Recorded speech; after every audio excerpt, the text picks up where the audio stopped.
Tombe de personnalités françaises célèbres. Pierre Daninos, 26 mai 1913, 7 janvier 2005, était un écrivain et humoriste français. Biographie. Daninos est né à Paris. Il est l'auteur des Carnets du Major Thompson, publiés en 1954, et suivi de nombreuses suites. Les livres de cette série se présentent comme les observations d'un officier britannique à la retraite vivant en France et proposent des recueils d'observations spirituelles sur les sociétés françaises et britanniques. Daninos est également l'auteur d'un certain Monsieur Blot, une critique des goûts et des mœurs de la bourgeoisie française. Certains de ses livres ont été traduits en anglais et publiés sous les titres Major Thompson Lives in France and Discovers the French, Major Thompson and I et Major Thompson Goes French. Les Carnets du Major Thompson ont été adaptés au cinéma par Preston Sturges en 1955. Non Sir. Le film est sorti aux États-Unis sous le titre The French, They Are a Funny Race. Ces œuvres n'ont pas fait l'unanimité. La nécrologie du Guardian estimait que ce genre de sujet avait déjà été traité, parfois avec plus de finesse, et que Daninos s'était contenté de répéter des stéréotypes nationaux sans les analyser de manière critique. Danino était le frère de l'industriel Jean Daninos, producteur des voitures de luxe Facel Vega. Référence nécessaire. Il est décédé à Paris à l'âge de 91 ans. Denise Gray, née Édouardine Vertuis, 17 septembre 1896, 13 janvier 1996, était une actrice d'origine italienne devenue citoyenne française naturalisée. Biographie. Édouardine Gray est née à Châtillon, dans la vallée d'Aoste, au nord-ouest de l'Italie, près de la frontière française. À l'époque, on y parlait principalement le valdôtain. Elle a été naturalisée française le 13 juillet 1922. Elle a débuté au cinéma en 1915 dans le film muet En famille, adaptation du roman d'Hector Malot, avant de se consacrer au théâtre. Elle est revenue au cinéma, désormais parlant, dans les années 1930. Elle a connu la célébrité dans les années 1940, avec des films comme Monsieur Hector, 1940, Boléro, 1942, ou Le diable en chair et en os, 1947. La vieillesse n'a pas mis fin à sa carrière. En 1972, par exemple, elle a joué dans la série télévisée française Les Rois maudits, grâce au film La Boum, où elle interprète Poupette, l'arrière-grand-mère de Sophie Marceau. Elle se fait connaître d'un nouveau public dans les années 1980. En 1986, elle chante Devenir vieux. Elle est membre de la Comédie Française de 1944 à 1946 et de 1957 à 1958. Vie privée. Elle eut une fille, Suzanne Gray, également actrice, née le 28 juin 1917 et décédée le 13 décembre 2005. Décès. Elle s'éteignit en 1996, quelques mois avant son 100e anniversaire. Elle repose auprès de son époux au cimetière d'Aradon, Morbihan.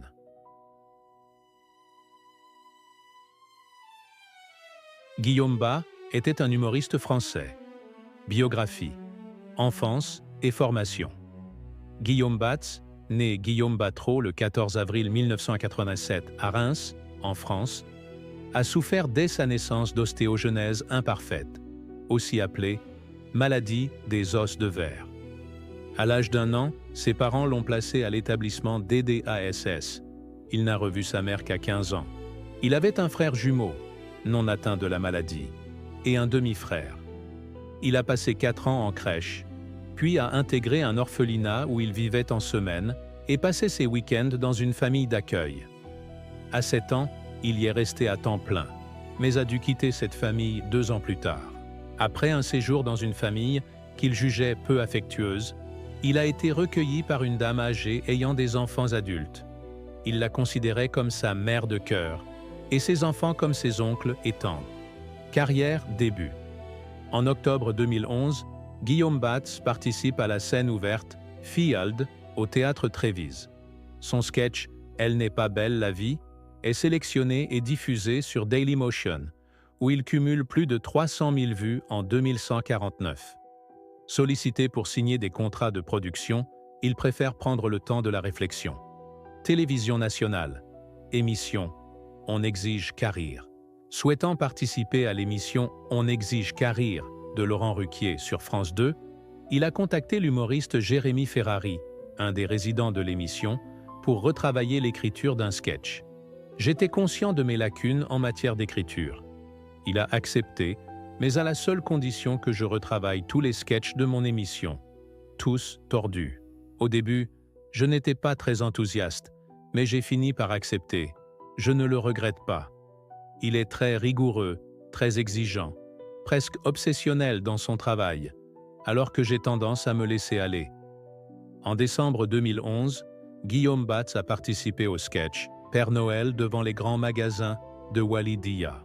Il est revenu en tant qu'invité en mars 2012 dans un sketch des Lascarguet, puis dans celui de Jérémy Ferrari, L'adoption pour les nuls, où il a parodié son propre handicap et obtenu la note maximale, 100 ans, 100.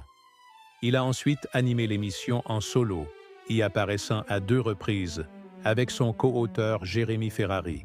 Parallèlement, il a assuré les premières parties de plusieurs humoristes français, dont Anthony Kavanagh, Jean-Marie Bigard et le comte de Boudherbala. Spectacle marquant. Attention à la tête, hors cadre et Inch'Allah. 2013-2023. En 2013, Guillaume Batz crée son premier one-man show, Attention à la tête, qu'il joue pendant plus d'1 an au Petit Gymnase à Paris. Début 2014, en plus de ses propres dates parisiennes et en province, il assure la première partie de la tournée Zénith de Jérémy Ferrari, une expérience que les 2 humoristes avaient déjà expérimentée à La Cigale au Casino de Paris et à l'Olympia entre février et mai 2013. Il participe également à la réouverture du théâtre Le République, anciennement caveau de la République, mise en scène par le comte de Boudherbala. En 2015, il participe à des sketchs sur l'Énorme TV dans l'émission hebdomadaire Open Bars, présentée par Laurent Baffy. L'humoriste participe également au gala annuel Duos Impossible de Ferrari, diffusé sur C8, et à de nombreux sketchs avec Laura Lone. Durant l'été de 2017, il crée son deuxième one-man show, hors cadre, au Festival d'Avignon, produit par Jérémy Ferrari et Éric Antoine. Il le joue en tournée et à la Comédie des Boulevards, aujourd'hui Théâtre Le Métropole, à Paris jusqu'en mars 2019. Il continue de se produire régulièrement en France, assurant également les premières parties d'autres humoristes comme Verino et Jarry. De novembre à décembre 2017, il assure la première partie de Michael Gregorio à l'Olympia à 4 reprises, sur les 16 représentations programmées de l'artiste. En janvier 2023, Guillaume Batz entame la tournée de son nouveau spectacle Inch'Allah, écrit à nouveau en collaboration avec Jérémy Ferrari. Batz annonce sur son site web à propos de ce spectacle « Notre-Dame a brûlé, pas lui ». La gargouille la plus drôle de Paris descend de la cathédrale pour remonter sur scène le temps de réparation. Décès, Guillaume Batz devait participer à une conférence sur le handicap lorsqu'il a été retrouvé mort à son domicile du 3e arrondissement de Paris le 1er juin 2023 par son ami et producteur Jérémy Ferrari, inquiet de son silence. L'information a été diffusée sur les réseaux sociaux par son équipe de production le lendemain de la diffusion sur Canal+, du sketch de Jean-Pascal Zadi, Cocorico, auquel Guillaume Batz participait.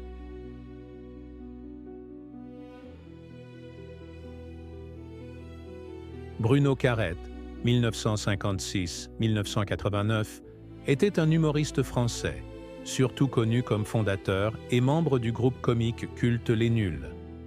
Carrière Carrette a débuté sa carrière à la télévision régionale française avec Chantal Lobby, où leurs sketchs ont attiré l'attention des dirigeants de Canal+.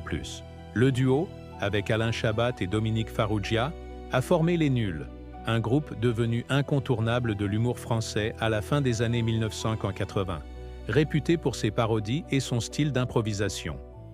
Acteur et comédien polyvalent, il a créé de nombreux personnages mémorables, dont le pétomane Missou Misou.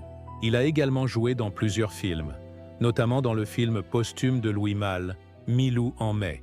1990. Salué par la critique et sorti à titre posthume. Décès.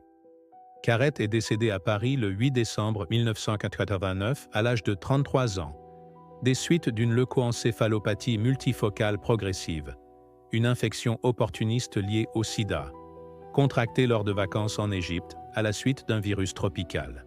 Sa mort soudaine a profondément choqué ses collègues humoristes et le public français, provoquant une vague d'émotions et la dissolution du groupe Les Nuls, alors composé de 4 membres. Merci. Si vous aimez, cliquez sur « S'abonner » pour recevoir les nouvelles vidéos.